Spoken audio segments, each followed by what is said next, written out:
Sejarah awal mula Pulau Jawa seolah terbungkus oleh misteri karena sama sekali tidak diketahui keberadaannya oleh dunia ini. Juga sampai Pulau Jawa ini dikunjungi oleh peziarah dari Cina, Fahian, pada tahun 412 Masehi. Berdasarkan buku sejarah gaib Tanah Jawa, juga disebutkan di situ pada 2000 tahun sebelum Masehi, Pulau Jawa adalah sebuah koloni bangsa Atlantis.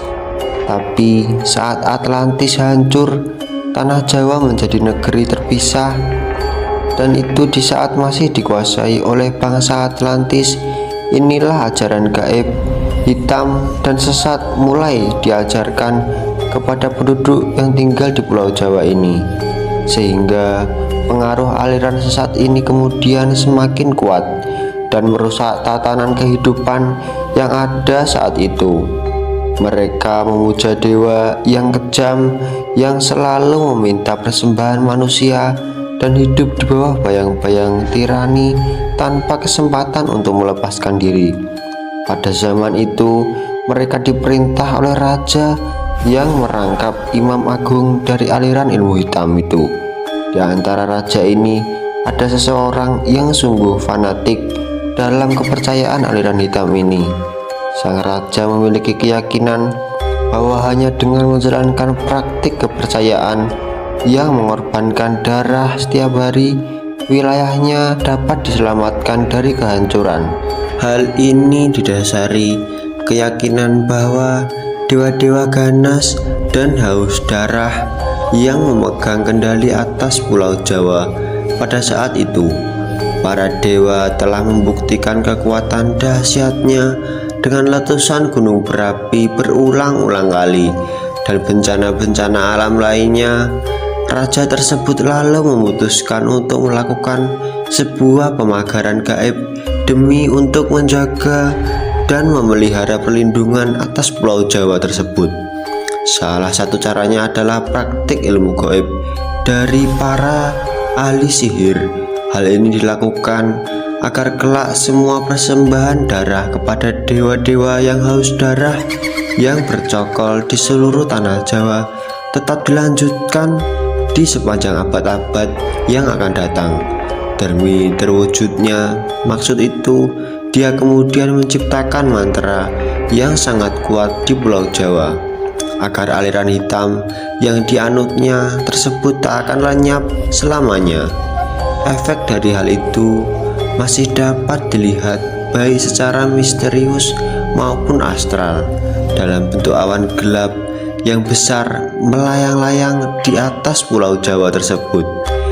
Awan hitam tersebut anehnya kelihatan seolah-olah seperti tertambat pada titik tertentu, sehingga tidak lantas terbawa oleh angin dan tetap tinggal pada tempatnya. Titik-titik lokasi awan hitam ini sengaja dimagnetisir oleh raja dekat dengan kawah-kawah gunung berapi. Salah satu alasannya adalah karena kawah-kawah tersebut biasanya ditempati oleh beragam jenis makhluk-makhluk halus dan jin, sehingga makhluk-makhluk gaib itu dapat diperintah oleh sang raja. Kemudian pada 1200 tahun sebelum Masehi terjadi invasi secara damai terhadap Pulau Jawa oleh Raja Vaivasvatamanu yang beragama Hindu, karena Aji Saka telah mengalahkan Raja jahat Prabu Dewata Cengkar, sang penguasa ilmu hitam yang kala itu menguasai Pulau Jawa. Legenda ini juga menyebutkan bahwa Aji Saka adalah pencipta tarik tahun Saka, atau setidak-tidaknya raja pertama yang menerapkan sistem kalender Hindu di Jawa. Tumbal Aji Saka untuk menangkal kekuatan hitam pun bertahan hingga beratus-ratus tahun kemudian, hingga sampai pada keadaan di mana jin kembali berkuasa. Hujan darah di mana-mana, bencana merajalela, Pada masa ini berkembanglah beberapa aliran ilmu gaib di Pulau Jawa, diantaranya kejawen, klenik, kebatinan. Lalu pada awal abad ke-13 datanglah beliau Syekh Subakir, seorang ulama yang dikirim Kesultanan Turki Utsmaniyah ke tanah Jawa.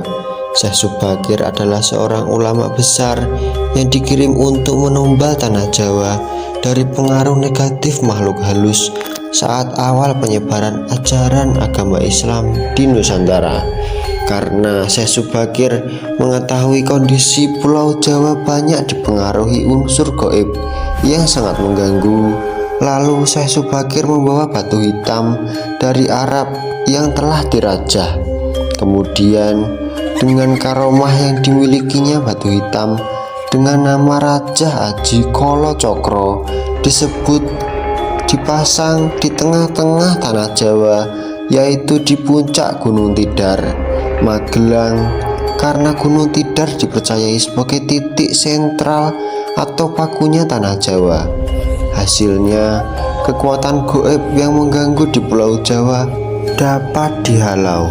Pada masa ini, ilmu kebatinan berkembang lagi menjadi beberapa cabang, yaitu ketabiban, kewaskitaan, kesaktian, kanuragan, kekebalan, pengasihan, termasuk juga tenaga dalam. Kemudian sepeninggalan Syekh Subakir, pemagaran gaib terhadap pengaruh negatif dilanjutkan oleh para wali songo. Para wali ini mengajarkan ajaran agama Islam. Salah satu di antaranya yang terkenal yaitu Sunan Kalijogo. Wallahu a'lam bishawab. Mereka datang secara damai, tinggal di pantai, dan pada akhirnya membentuk kota perdagangan kecil yang independen. Tapi selain itu juga, dengan seiring waktu kekuatan para pendatang Hindu juga meningkat pesat dan akhirnya menjadi dominan dalam komunitas. Akan tetapi walaupun agama Hindu telah diterima oleh penduduk, namun dalam kenyataannya pemujaan lama terhadap ajaran sesat tetap dilaksanakan dan praktik ilmu gaib malah makin menjamur. Melihat kondisi tersebut, Raja Vaivasvata yang berkuasa saat itu meminta untuk mengirimkan ekspedisi ke Pulau Jawa pada tahun 78 Masehi.